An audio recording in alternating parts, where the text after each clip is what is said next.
Assalamualaikum warahmatullahi wabarakatuh. Alhamdulillahirabbil alamin.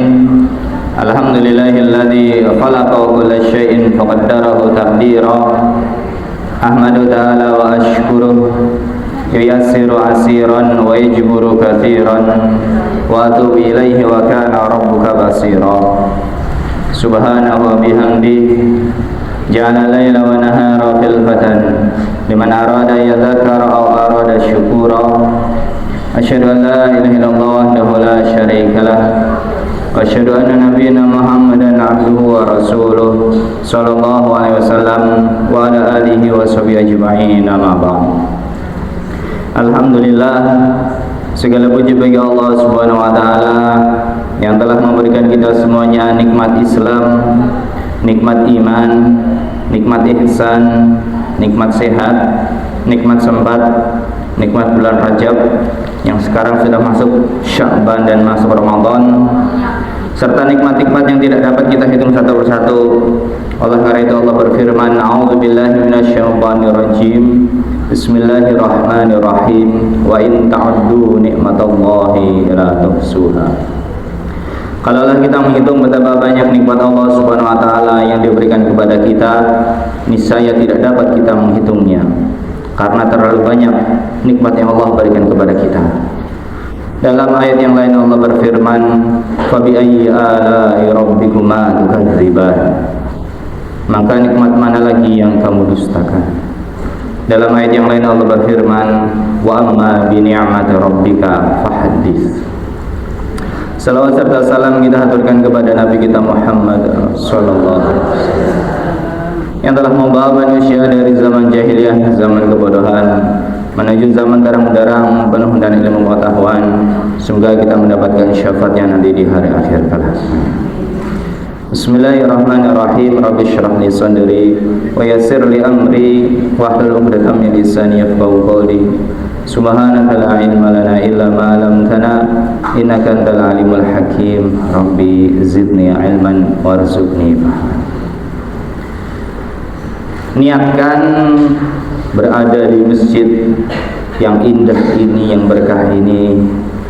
JIH niatkan untuk belajar, niatkan untuk menuntut ilmu, niatkan untuk silaturahmi, niatkan untuk i'tikaf, niatkan untuk sholat duha, namanya aja majelis duha. Ini sudah saling kenal belum, kanan sama kirinya ini? Depan sama belakang? Saya nggak yakin. Paling yang kenal antara teman saja. Biasanya pulang sendiri, berangkat sendiri, nggak saling mengenal. Makanya silahkan berkenalan dulu 2 menit antara kanan dan kiri, depan dan belakang, silahkan kenalan dulu satu sama lainnya.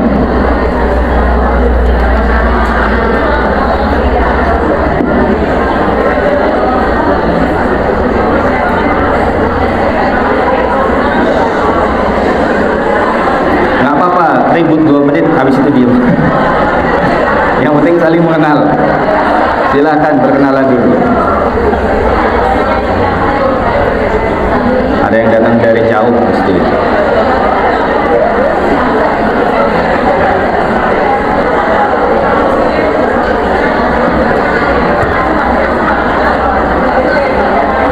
Sudah? Sampun nggih?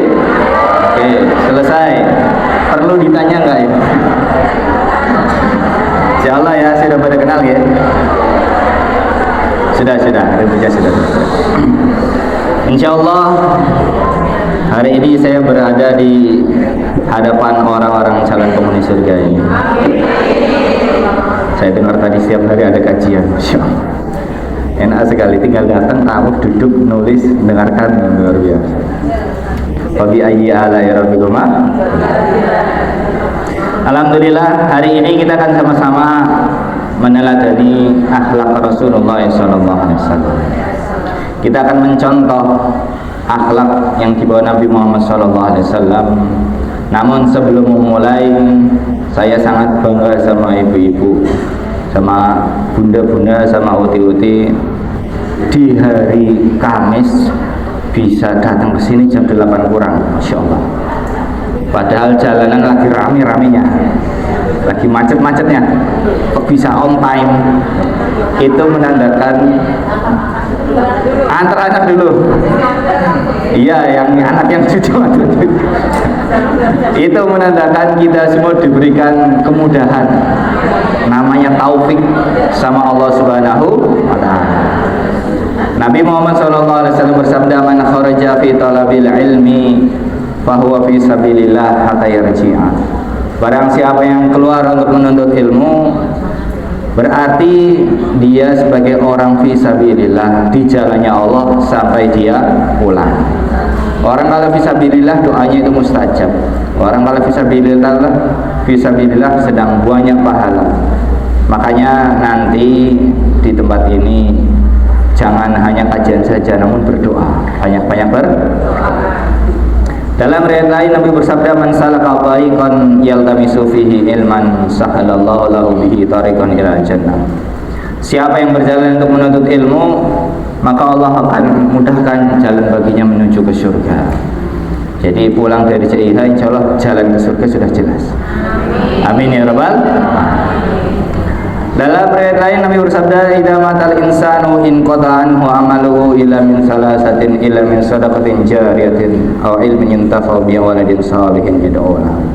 Apabila manusia meninggal, terputuslah seluruh amal kebaikan kecuali 3 perkara: sedekah jariyah, ilmu yang bermanfaat, anak soleh yang mendoakan kedua orang tuanya. Semoga yang hadir di sini memiliki keturunan yang soleh dan soleh. Soleh dan soleh. Agar apa? Agar mendoakan kita ketika sudah meninggal. Baik, kita berada di masjid yang Masya Allah nyaman. Nyaman betul Bu? AC-nya ada, kamar mandinya bersih, tempatnya luas. Belum mulai udah dapat hadiah. Kurang nikmat apa lagi coba? Insyaallah kita akan sama-sama belajar tentang akhlak Rasulullah Sallallahu Alaihi Wasallam. Kenapa?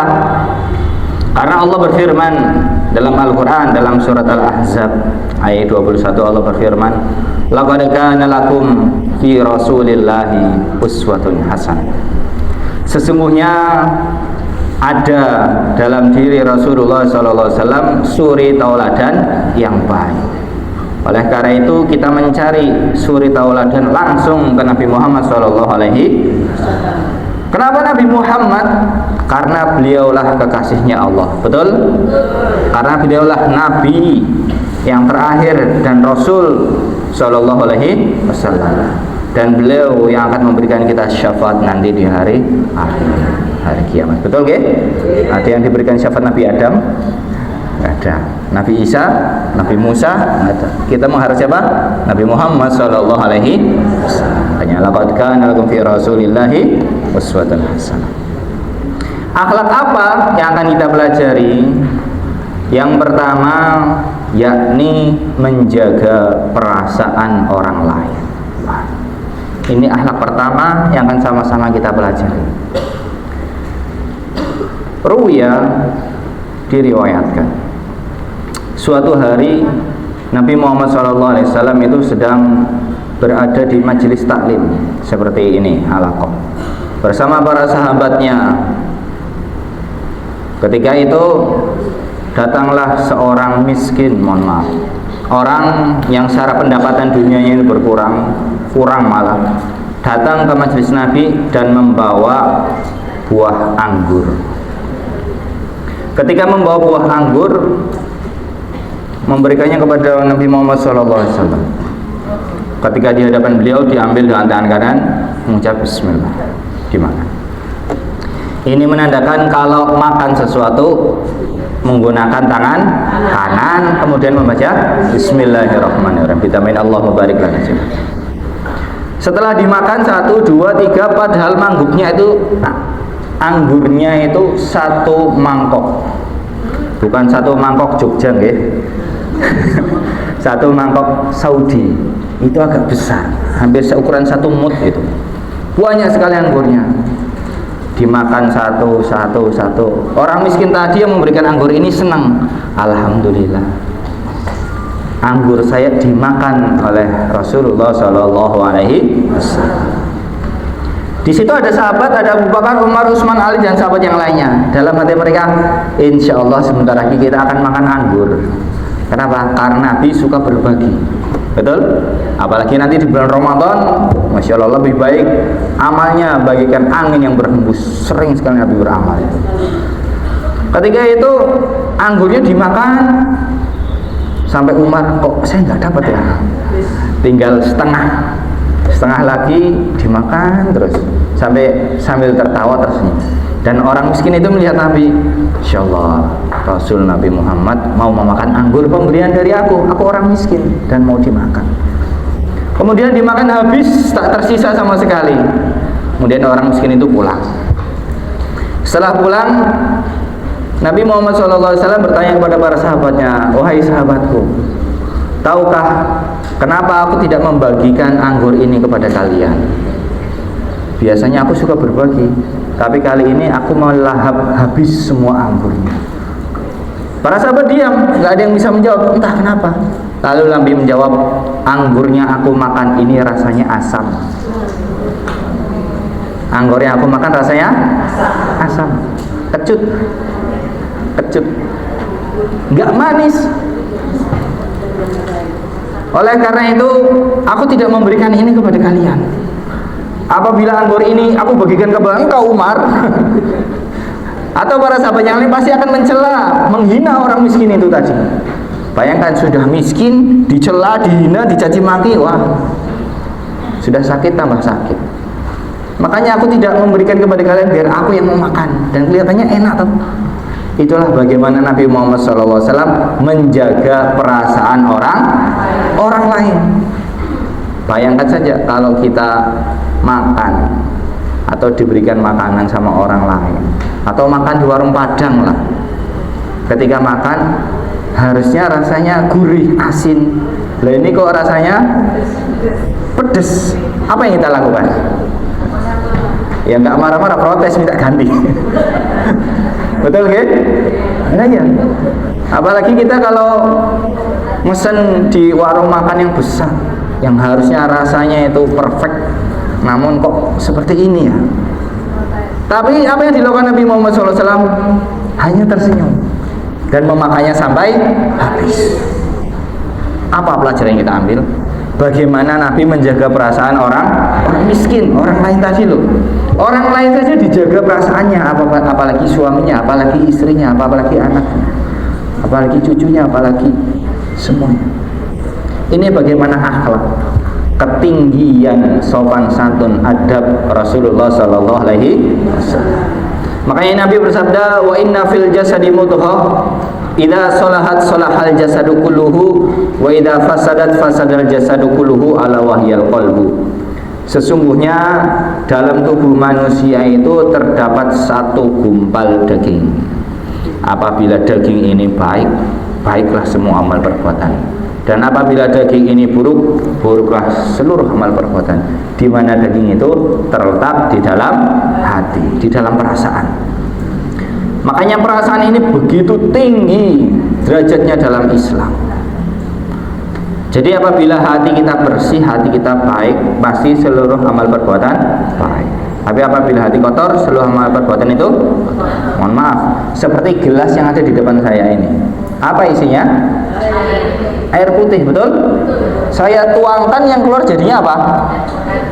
Nah, kalau hati kita putih, bersih, yang keluar masih putih, bersih, jernih, betul? Tapi apabila di depan saya ini ada teh, keluarnya maka apabila ini kopi, maka keluarnya apabila ini sirup, keluarnya. Nah, itulah hati kita. Jadi hatinya seperti ini nih. Kalau kita bersih, yang keluar dari ucapan pasti bersih, yang difikirkan pasti bersih, yang diucapkan pasti, bahkan yang diketik pakai jempol itu hal-hal yang bersih.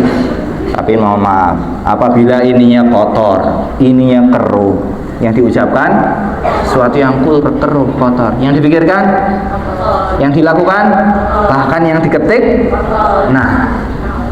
na'udzu. Makanya pentingnya apa? Membersihkan hati. Nabi Muhammad SAW ketika kemarin bulan Rajab itu melakukan peristiwa, salah satunya adalah Isra Mi'raj.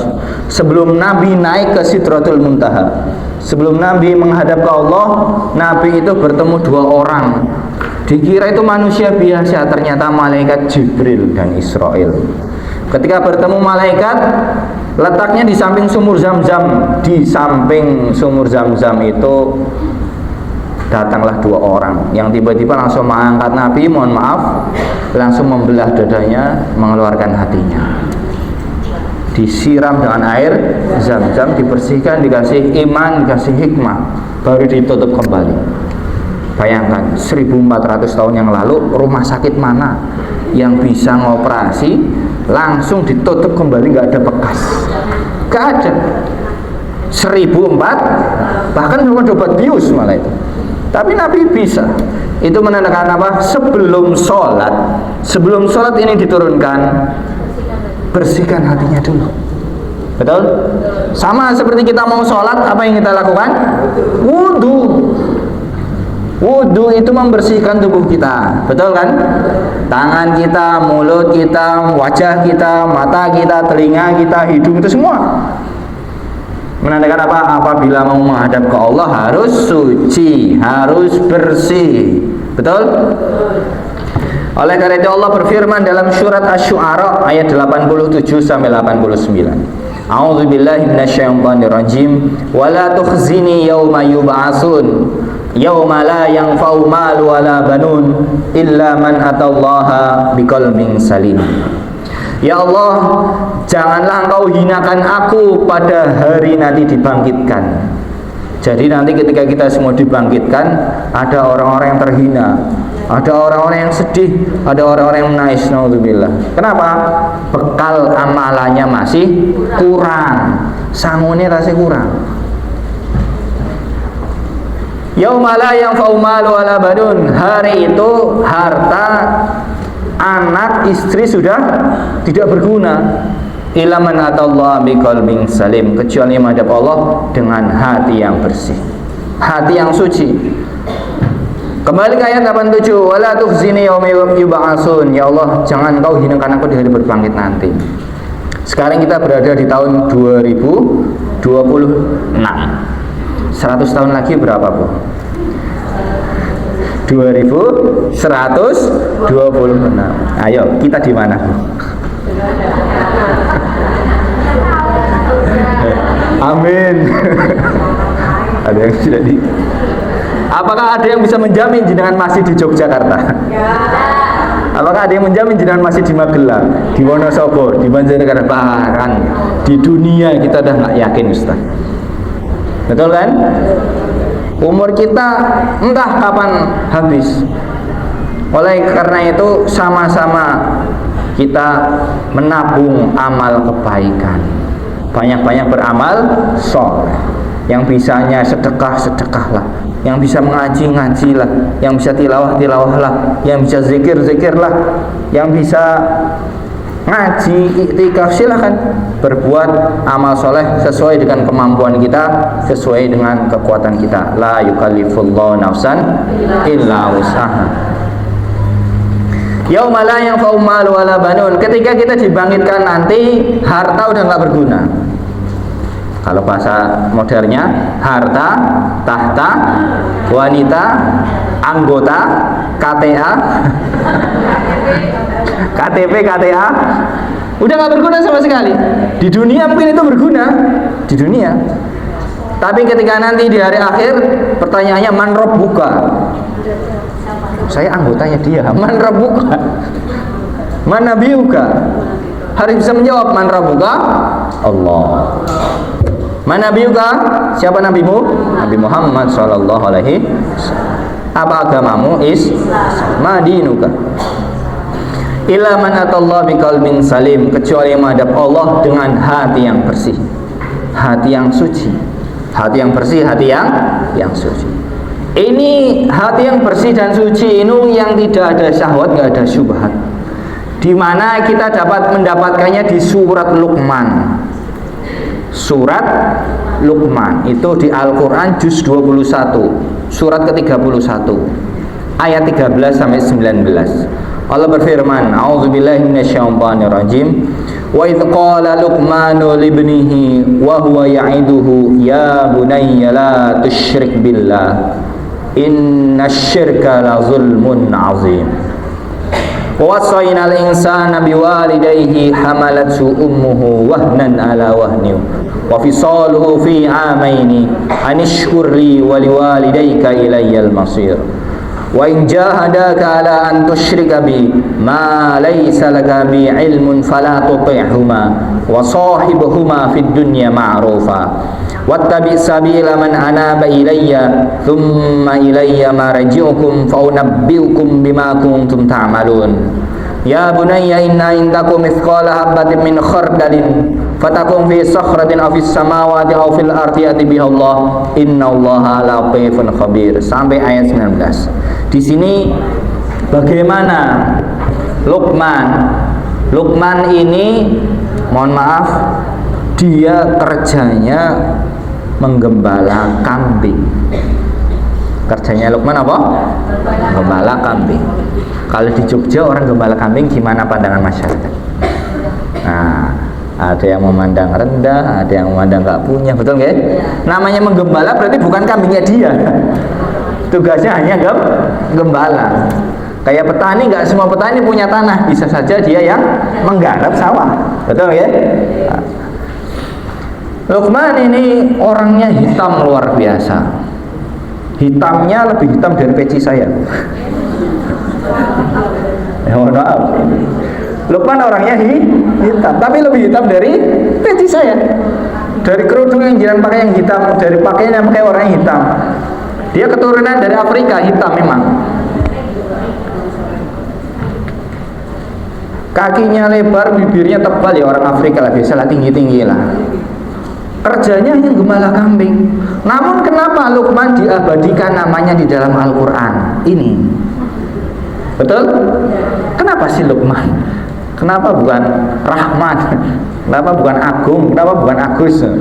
Surat Maulana, enggak ada. Suratnya Luqman. Ini pasti nggak main-main ini. Allah memasukkan nama seseorang menjadikan salah satu surat di dalam Al-Quran. Luqmanul Hakim.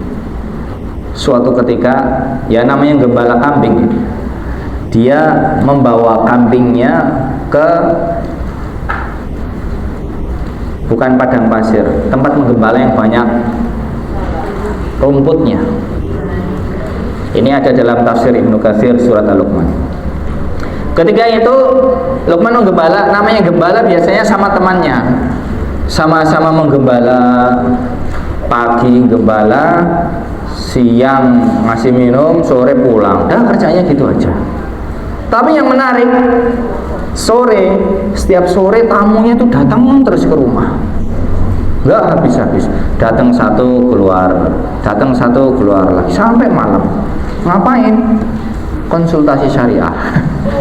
Jadi banyak masyarakat, keluarga yang bertanya tentang agama kepada Luqman. Nah, ketika dia menggembala kambing itu, temannya bertanya kepada Luqman, "Luqman, kita sama-sama gembala kambing ini. Pagi kita gembala, siang kita ngasih minum, sore kita pulang. Kenapa tamu di rumahmu banyak sekali, sedangkan di rumahku nggak ada tamu sama sekali?" Tamu di rumahmu banyak, namun di rumahku tidak ada tamu.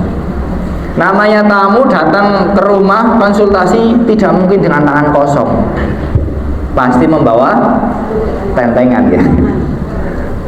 Namanya orang Timur Tengah sana, tentengannya ya gandum, roti, susu, kurma, ya begitulah. Kalau di daerah kita ya mungkin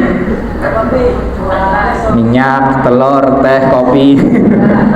Betul gak? Beras. Nah itu. Namanya tamu datang itu nggak habis-habis, masuk satu keluar satu, masuk satu keluar satu. Kerjanya gembala kambing, namun dapurnya itu ngebul terus.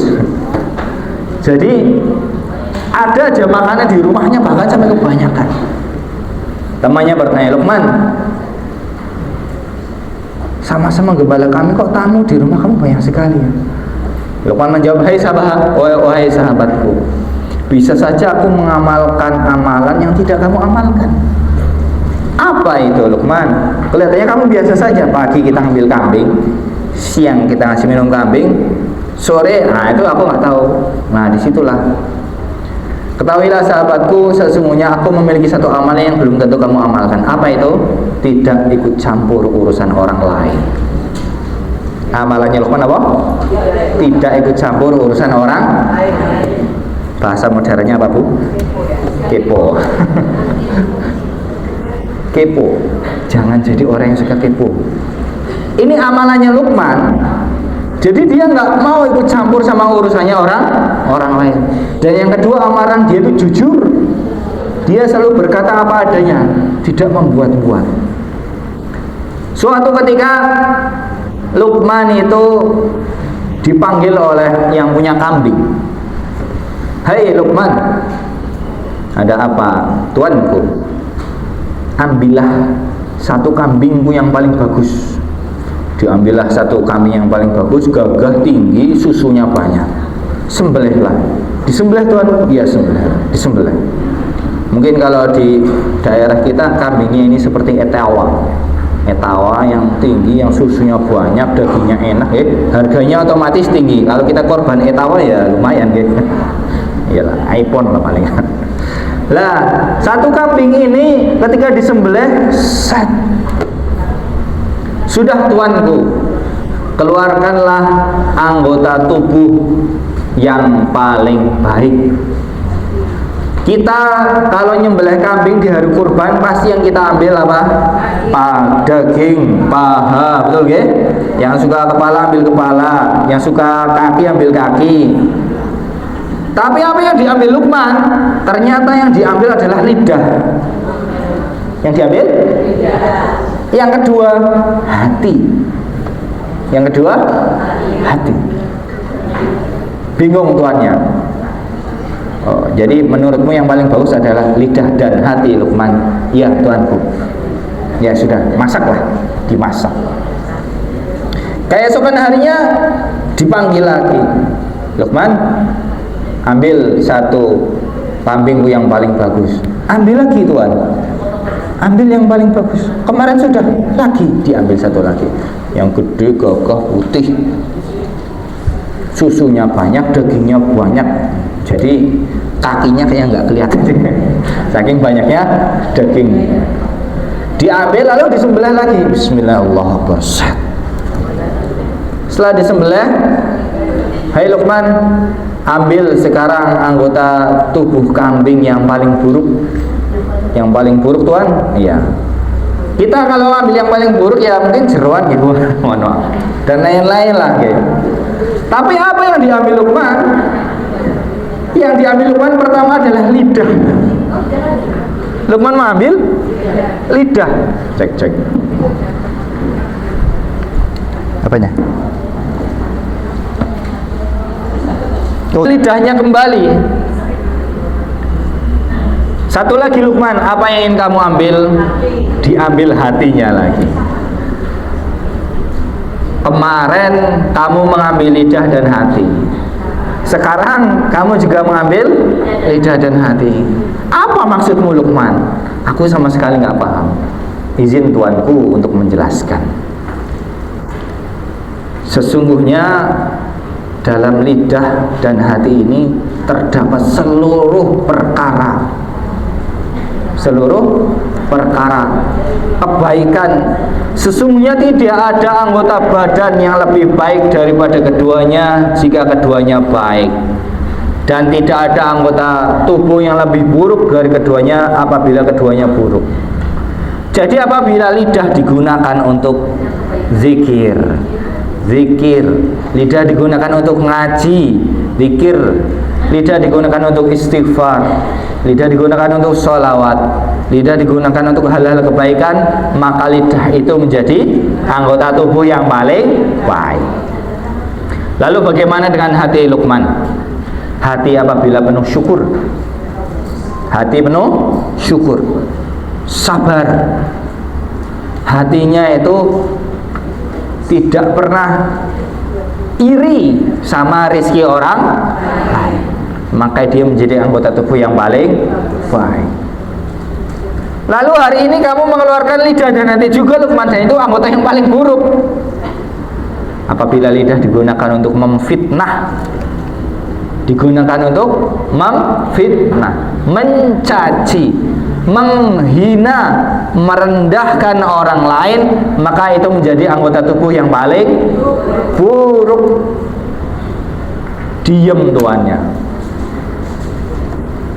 Jadi memang lidah dan hati ini apabila digunakan dengan baik dan benar, dia menjadi anggota yang paling baik. Lidah apabila digunakan untuk ngaji, zikir, deres, itu paling baik. Tapi kalau lidah untuk menghina, mencaci, memfitnah, menjadi anggota paling buruk. Hati apabila hati penuh syukur, sabar, menjadi anggota tubuh yang paling baik. Apabila hati ada dengki, iri, hasad, riya, betul? Ingin merasa lebih baik dari orang lain, maka dia menjadi anggota tubuh yang paling buruk. Menghina masuk juga. Makanya dari sini tersebarlah Luqman. Kerjanya gembala kambing, namun ilmunya sangat dalam, sangat tinggi, sangat luas. Tamunya datang terus, 1, 2, 3, 4, 5 ya. Dapurnya ya ngebul terus itu. Kenapa? Setiap tamu datang bawa gandum, roti, susu, betul nggak? Ya, kalau di sini bawa beras, bawa mie, bawa telur, bawa teh, super mie, betul nggak? Sembako lah. Ya bagaimana, apa yang dia butuhkan lagi? Kalau zaman modern ya mungkin tamunya ada yang bawa Samsung, bawa iPhone, bawa mobil, bawa motor, betul kan?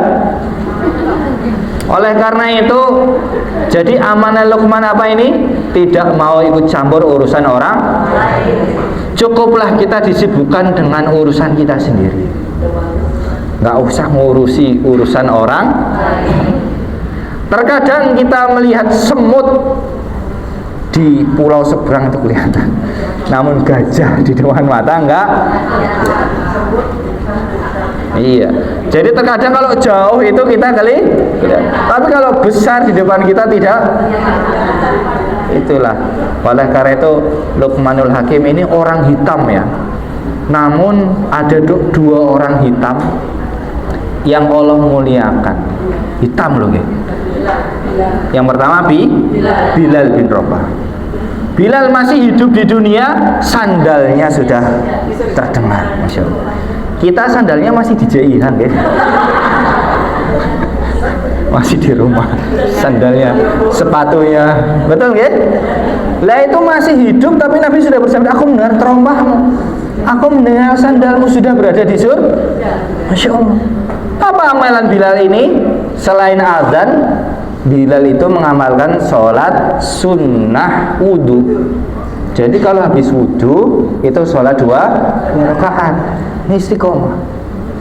Yang kedua siapa? Luqman. Luqman orang hitam, tapi namanya ditulis di dalam Al-Quran. Ini menandakan apa? Tidak semua yang hitam itu buruk. Tidak semua yang hitam itu kopi, nopo bu kopi bu.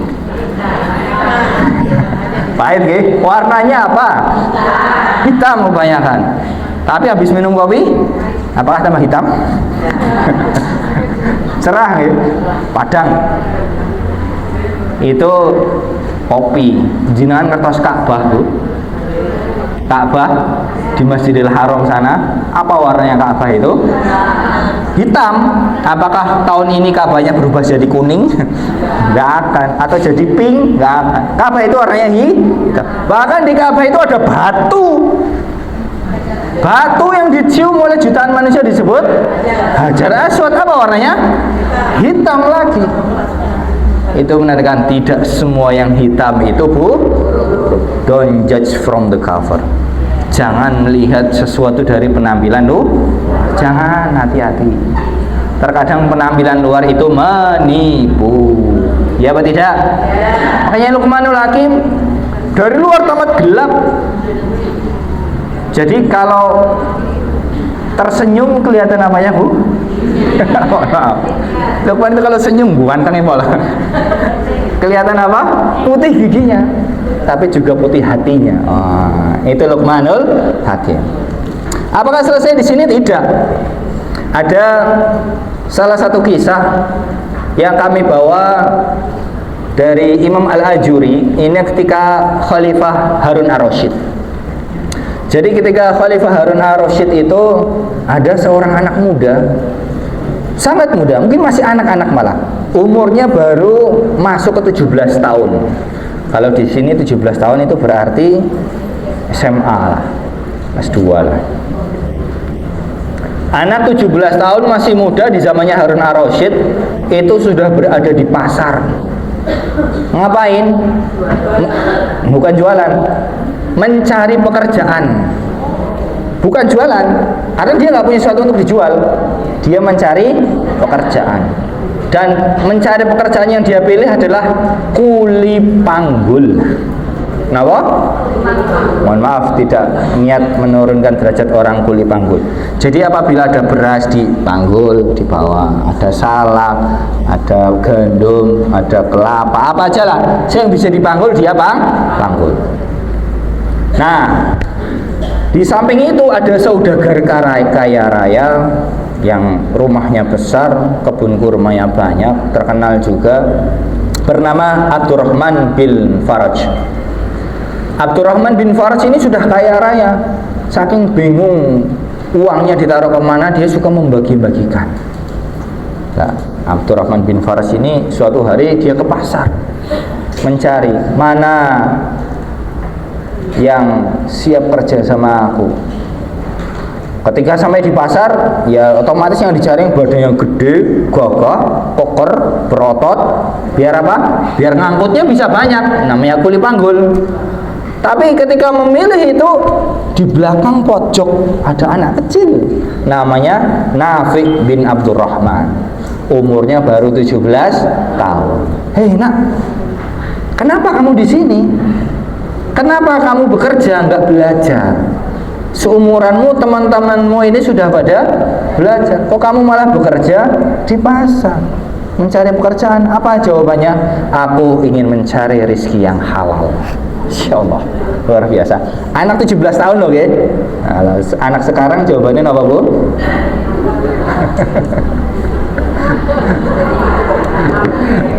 Tapi dia jawabannya luar biasa. Aku ingin mencari rezeki yang halal. 17 tahun bisa ngomong kayak gitu loh, luar biasa. Sukses orang lain. Baik, mau nggak kamu kerja sama aku? Mau tuan. Anda orang kaya, Anda konglomerat konglo. Saya siap kerja sama Anda. Tapi ada 2 syarat. Apa syaratnya itu? Syaratnya aku kerja 1 minggu hanya 1 hari. Nah, ya. Saat kerjanya 1 minggu hanya 1 hari. Bukan liburnya 1 hari, nggih. Tapi kerjanya hanya satu hari. Hari apa kamu minta? Hari Sabtu. Ya. Apa syarat yang kedua, hai anak muda? Syarat yang kedua adalah apabila azan, izinkan aku untuk sholat berjamaah. Apabila azan, izinkan aku untuk sholat berjamaah. Mikir Abdurrahman bin Faraj ini, gimana kerja sehari? Nah, kalau sholat dia izin lagi, mikir ya, karena yang harus dibagikan banyak, yang harus diangkut banyak. Setelah lama-lama berpikir, ya sudahlah, tidak apa-apa, karena kamu ingin mencari rezeki yang halal, nggak apa-apa. Berarti mulai besok hari Sabtu kamu bekerja. Siap tuanku. Nafi bin Abdurrahman baru subuh sudah di depan pintunya Abdurrahman bin Faraj itu. Selesai sholat subuh, Abdurrahman bin Faraj baru bangun tidur, masih ngantuk-ngantuk. Loh, kok kamu udah di depan pintu? Saya siap kerja tuanku. Masya Allah. Di sini kerja jam 7 loh, kerjanya jam 8, bahkan ada tengah 9. Dia kerjanya habis subuh, sudah depan pintu. Baik, angkat ini gandum ke Baitul Mal. Habis itu angkat kurma, bagikan ke fakir miskin. Kerja dari habis subuh sampai menjelang zuhur. nggak istirahat sama sekali. Istirahatnya hanya ketika mendengar azan. Allahu Akbar, Allahu Akbar, Allahu Akbar, Allahu Akbar. Tuanku izin azan, saya mau sholat, silahkan. Masya Allah. Budak di pasar dengar azan sholat, langka atau enggak? Biasanya orang di pasar itu sholatnya nunggu-nunggu. Zuhuri mepet asar, asarnya mepet maghrib, walaupun nggak semua ya. Maghribnya mepet, isya-nya mepet. Iya, masa isya mepet subuh? Iya kalau sholat. Bablas tiduran. Ketika sholat, Nafi bin Abdurrahman ini sholat, dan Abdurrahman bin Faras juga sholat. Tuan dan hamba dan pekerja sholatnya bareng jadi makmum semua, nggak ada perbedaan sama sekali. Selesai sholat dia kerja lagi. Apa tuanku yang harus aku kerjakan? Makan dulu. Setelah makan baru kita mengangkat lagi beras sama kurma, diangkat sampai asar. Hayya 'alas sholat. Tuanku izin saya mau sholat, silakan sholat lagi. Sholat asar jamaah lagi, kerja lagi. Apa tuanku yang harus aku angkat? Angkat itu emas ke toko, angkat emas perhiasan dibawa ke toko. Maghrib, hayya 'alal falah. Tuanku izin kerja, silakan. Kerja lagi habis maghrib sampai isya, sampai jam tengah 10. Bayangkan, dari habis subuh sampai tengah 10. Berapa jam itu kerjanya itu? 12 jam? Lebih.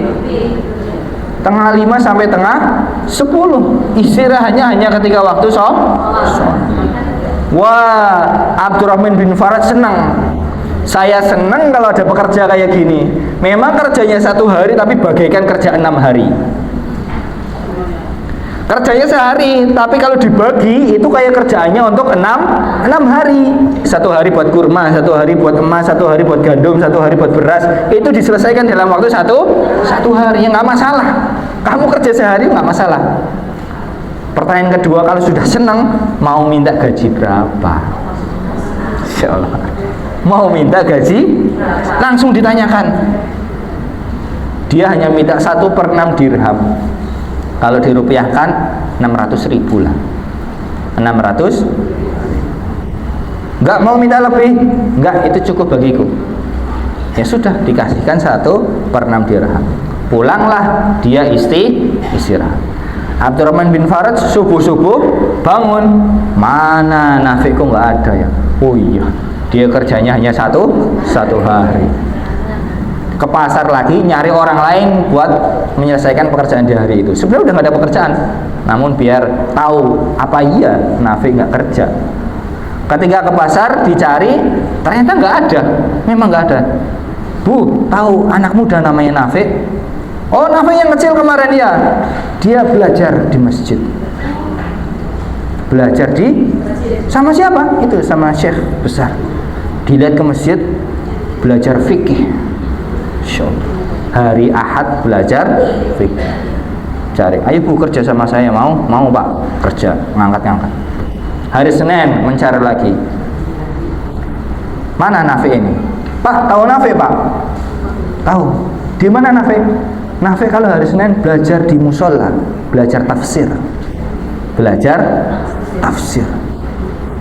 Insya Allah. Hari Selasa ke pasar lagi cari. Tahu Nafi? Oh, Nafi tahu. Dia salah satu alim di daerah kami. Di mana sekarang?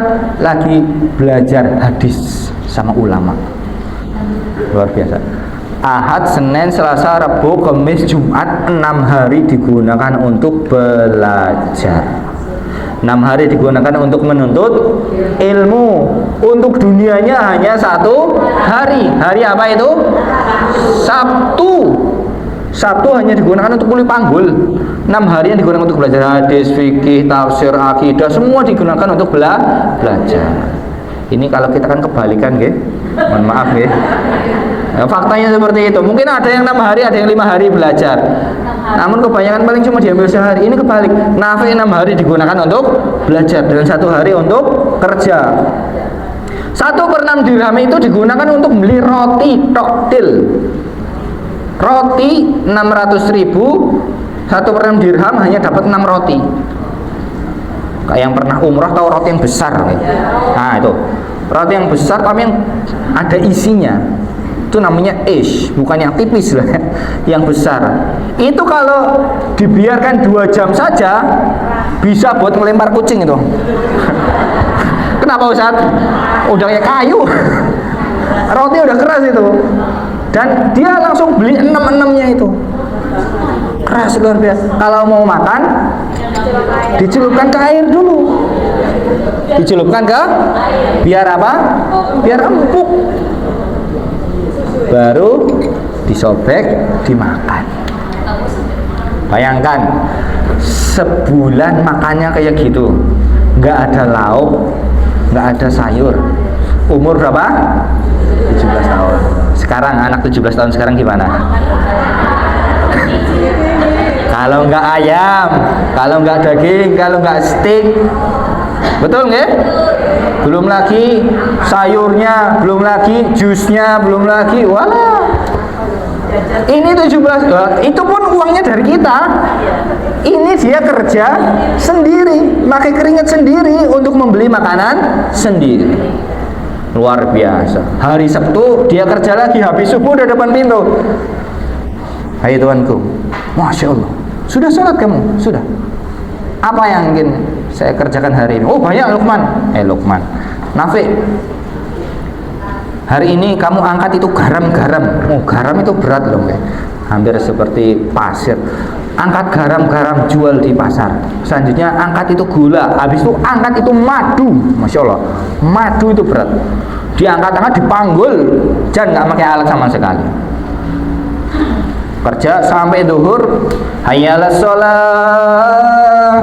Tuanku izin untuk sholat tuan, silakan sholat. Habis sholat istirahat sebentar, makan siang, kerja lagi. Hayyalal falah. Sholat asar, tuanku izin untuk sholat, silakan. Kerja lagi sampai maghrib. Allahu Akbar, Allahu Akbar. Tuanku izin, silakan. Sholat isya, la ilaha illallah, tuanku izin, silahkan. Sampai jam tengah 10. Kayak gitu terus. Berarti 1 bulan kerjanya berapa hari? 4 hari. Karena hanya kerja di hari Sabtu.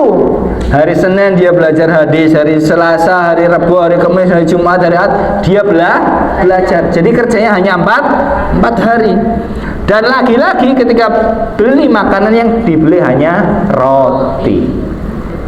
Dimakan 1 bulan berlalu, semua pekerjaan beres. Di bulan yang kedua habis subuh, Abdurrahman bin Faraj, kok nggak ada Nafi ini? Kemana ini Nafi? Enggak, karena di hari Sabtu. Begitu datang ke pasar, di mana Nafi? Nafi sedang sakit. Nafi sedang sakit. Di mana rumahnya? Itu di desa. Di ujung jalan ada rumah yang nggak bisa disebut rumah. Kenapa? Karena rumahnya berasal dari, mohon maaf, gubuk. Jadi dari pelepah kurma, bukan dari batu bata.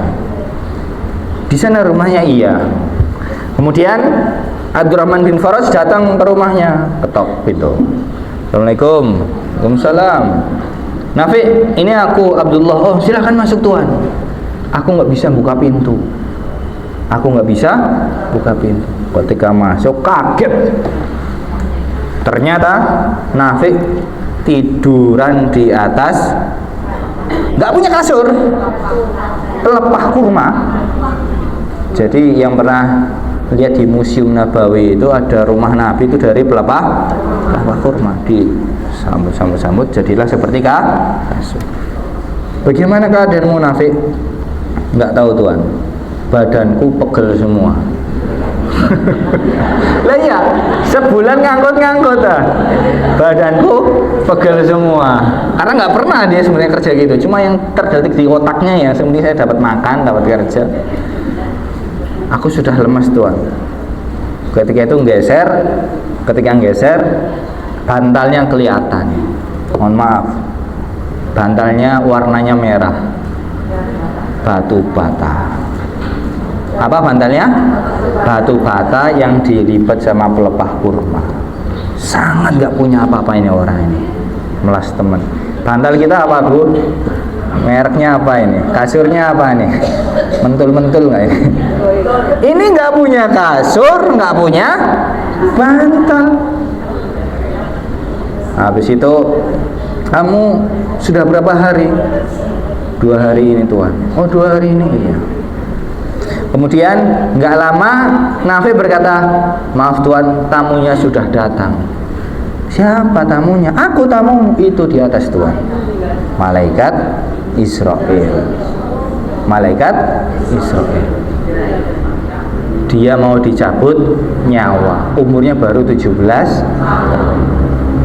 Tuhan, siapa? Udah Tuhan, aku berwasiat. Loh, kok datang malah berwasiat ini?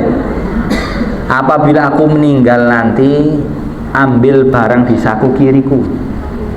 Ambil barang di saku kiri. Terus kasihkan ke Khalifatul Muslimin Harun Ar-Rasyid.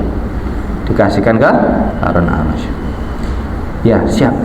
Udah habis itu syahadu alla ilaha illallah, syahadu anna rasulullah, la ilaha illallah, meninggal saya. Meninggal. Diambillah barang di saku kirinya. Ketika barang di saku kirinya diambil, apa kira-kira? Uang, mau kasurnya kayak gitu, mana punya uang? Emas? Ternyata permata intan sebesar bola bakso. Tahu bakso tenis nggak? Di sini ada nggak ya bakso tenis? Nah itu tuh bakso yang dalamnya isinya telur, bahkan sebagian daging ya. Ada yang pedes, ada yang enggak. Kaget Nafi, ini orang miskin punya kayak gini dari mana? Nah, percuma nanya ke mayit, nggak akan menjawab. Nanya ke mayit, ya udah meninggal, dia nggak akan jawab. Sudah langsung dimandikan, disucikan, lalu dikubur. Setelah dikubur, mendengar bahwasanya besok Khalifatul Muslimin Harun Ar-Rasyid mau berkunjung ke desa tersebut. Betul, ketika khalifahnya datang, Abdullah bin Farsi kan dia orang kaya, namanya orang kaya kan beda penampilannya. Khalifatul Muslimin, dia naik kuda bersama para tentara. Dia stop, ada apa? Ini ada titipan buat engkau, ada wasiat yang harus disampaikan. Baik, silahkan naik ke atas kuda. Padahal namanya pemimpin ya kalau di Indonesia presiden datang pasti bawa pas pampres dan lain-lain, polisi dan lain-lain, semuanya berhenti, stop. Nafik naik ke kereta. Begitu dikasih tahu, apa? Ini kemarin ada anak muda bernama Nafik bin Abdurrahman sudah meninggal dan memberikan aku ini. Diperlihatkan kepada Khalifah Harun Ar-Rasyid, nangis. Khalifahnya nangis. Suami menangis itu jarang loh. Yang sering nangis biasanya istri. Suami sampai istri yang kaget dari depan langsung ke belakang. Ada apa ya? Ada apa Abi? Ada apa Pak? Tumben nangis. Itu lihat. Ketika lihat, nangis juga istrinya. Apa yang terjadi? Tentaranya pada naik ke atas ngajuin pedang. Apa yang kamu lakukan kepada pemimpin Khalifatul Muslimin? Ditodongi Pak, dikira berbuat kejahatan. Turunkan. Pedangnya diturunkan. Kemudian Harun Ar-Rasyid berkata, di mana anak yang memberikan kamu mutiara ini? Sudah saya kuburkan kemarin. Di mana? Di desa. Oh ya. Ada apa Tuhan? Anak yang kamu kuburkan itu adalah anakku. Anak yang kamu kuburkan adalah anakku. Anaknya siapa? Harun Ar-Rasyid, orang nomor 1 pemimpin Islam, di mana kerajaannya itu ketika matahari terbit, awannya masih di negaranya Harun yang dipimpin Harun Ar-Rasyid. Ketika matahari tenggelam, itu masih di negaranya Harun Ar-Rasyid. Ketika itu Islam sampai ke 22 negara dipimpin oleh Harun Ar-Rasyid. Kaya raya, besar rumahnya, hartanya banyak, namun anaknya nggak mau. Itu anakku yang izin kepadaku, ayah, aku ingin belajar ilmu agama, aku ingin belajar pada ulama langsung, aku nggak mau harta ya, aku mau belajar ilmu. Ya sudah, ini ada satu batu permata intan, kalau bekalmu habis, juallah ini. Ketika kamu dijual, kamu bisa hidup tahan lama. Bayangkan, ibu punya intan nggak bu, permata bu? Yang kecil aja bu, ya, sekecil apa ya? Sekecil mic ini. Ini besar ya? Ini harganya udah hampir 1 M bu. Apalagi sebesar bakso tenis, itu berapa kira-kira ya? Miliaran zaman sekarang. Tapi yang dilakukan oleh Nafi bin Abdurrahman dijual atau tidak? Sama sekali, bahkan masih utuh, masih kinclong, karena selalu dilapis sama Nafi. Itu yang dilakukan sama ibunya, selalu dipoin jangan sampai kotor. Ibu kan gitu ya bu, kalau punya sesuatu yang dijaga pasti kotor sedikit dilap, disemprot, diapakan biar kinclong terus. Ternyata dia sudah meninggal. Bayangkan, seorang anak pemimpin ya negara lagi, yang mana dia hanya mau menyendiri, rumahnya pun nggak layak, bantalnya pun dari bata, kok dia mau karena ingin menuntut ilmu agama. Itu berasal dari mana? Berasal dari hatinya yang bersih. Hatinya bersih, qalbun salim. Orang yang hatinya bersih ini akan mengantarkan kepada husnul khotimah. Mengantarkan kepada apa? Husnul khotimah. Orang meninggal dengan kesolehannya, amal solehnya sudah dibawa apa? Menuntut ilmu 6 hari loh. Habis itu dia kerja, siap kerja, sholatnya tepat waktu. Kurang apa lagi? Betul ya? Makanya Allah wafatkan dia dalam keadaan husnul khotimah. Hanya dengan menjaga hati dengan hati. Karena orang bisa sakit hati, ini repot. Kalau hatinya sudah sakit, jenengan ke rumah sakit, diperiksa, Pak, saya sakit hati, Pak. Saya sakit. Ketika diperiksa 0, hatinya sehat, Pak. Hati saya sakit. Diperiksa lagi 0. Oh, sakitnya apa sih Pak? Iri. Hasad. Masjid sana, pergi ke masjid, musola sana, ngaji sana. Pergi ke K24, ke apotek yang nggak akan nemu. Penyakitnya penyakit ketiga. Yang pertama tadi apa? Menjaga perasaan orang lain. Yang kedua dari Rasul apa? Menjaga kesucian dan yang ketiga sabar. Yang ketiga sabar. Ketika Nabi Muhammad SAW itu berdakwah di kota Taif yang sudah terkenal. Ketika dakwah di kota Taif itu dataran tinggi Arab Saudi. Kalau di Jogja, Taif itu ya Gunung Merapi lah. Hampir seluruh tanaman, buah-buahan itu tumbuh lebat di sana. Ketika dikasih anggur sama tadi orang itu, yang pertama tadi dia berasal dari Taif. Ketika Nabi berdakwah di kota Taif, Nabi itu dihina, dicaci, betul? Sampai mohon maaf, sampai dilempari namanya batu. Sampai tubuh Nabi itu luka-luka, sakit-sakit. Ya Allah, sejauh saya berdakwah, dimanapun saya berdakwah, belum pernah saya dilempar batu. Saya dakwah nggak pernah dilempar sendal. Ini Nabi loh, ini Rasul berdakwah sampai disakiti. Sampai ketika pulang dari Taif, satu pun nggak ada yang beriman. Lalu Nabi berdoa, ya Allah, aku mengadukan kelemahan kekuatanku, sedikitnya dayaku, kehinaanku di hadapan manusia. Wahai Allah yang Maha Pengasih, Engkau Tuhan yang lemah, Kepada siapa engkau menyerahkanku? Kepada orang asing yang bermuka masam atau kepada musuh? Asalkan engkau tidak murka kepadaku, aku tidak peduli. Masya Allah. Jadi ujian, cacian, hinaan, lemparan yang diberikan oleh penduduk Taif, asalkan engkau ridho, ini. Jadi Nabi mencari apa? Keridhoannya Allah Subhanahu wa ta'ala. Bagaimana sabarnya Nabi? Ya ayyuhalladzina amanu ista'inu bis sabri was shalah. Innallaha ma'as sabirin. Hai orang-orang yang beriman, minta tolonglah kepada Allah dengan sabar dan sholat.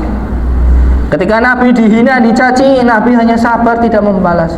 Kita kalau dihina sama orang lain gimana? Kita kalau dicaci sama orang lain, kita dilempar, mungkin balas lempar gitu. Nauzubillah. Ini Nabi tidak membalas, menerima. Apa jawaban Nabi? Mereka kaum yang tidak mengenal, mereka kaum yang nggak faham, mereka belum mengerti, sudahlah, biarkan saja. Aku berharap nanti akan ada di antara keturunan mereka yang akan menyembah Allah Subhanahu wa ta'ala. Alladzina idza asabatuhum musibah qalu inna lillahi wa inna ilaihi raji'un. Siapa orang sabar sesungguhnya? Orang sabar sesungguhnya apabila ditimpa musibah, yang keluar dari lisannya adalah inna lillahi wa inna ilaihi raji'un. Itu ucapannya. Ini innalillah, semua adalah milik Allah. Tubuh kita miliknya Allah. Betul ya? Kaki kita milik siapa? Mata kita milik siapa? Bahkan pakaian yang kita pakai milik siapa? Pakaian, kerudung, sampai mobil yang kita pakai milik siapa? Motor yang kita pakai milik siapa? Apabila Allah ingin mengambil, boleh apa tidak? Boleh. Karena kita hanya dititipi, hanya memakai, meminjam. Dan semua akan dikembalikan. Ya Allah, ini milikmu ya Allah, innalillah. Semua ini adalah kepemilikan Allah. Kita hanya meminjam dan akan diminta apa? Pertanggungjawaban. LPJ, laporan bertanggung. LPJ-nya nggak bisa direvisi, nggak bisa dirubah, nggak bisa ditipek. Ayo siap-siap. Jadi kesimpulannya, 3 akhlak yang kita pelajari pada hari ini sebenarnya banyak, cuma waktunya udah mepet, belum lagi nanti kalau ada pertanyaan. Yang pertama adalah apa? Menjaga perasaan orang lain loh ya. Yang kedua apa? Menjaga kesucian hati. Dalam tadi kisah siapa? Nafi bin Abdurrahman. Yang ketiga apa? Sabar. Innallaha ma'as sabirin. Itu saja yang dapat saya sampaikan. Mohon maaf apabila ada salah kata, salah ucap, datangnya dari saya. Apabila ada kebenaran, datangnya dari Allah Subhanahu wa ta'ala. Billahi fisabilillah. Wassalamualaikum warahmatullahi wabarakatuh.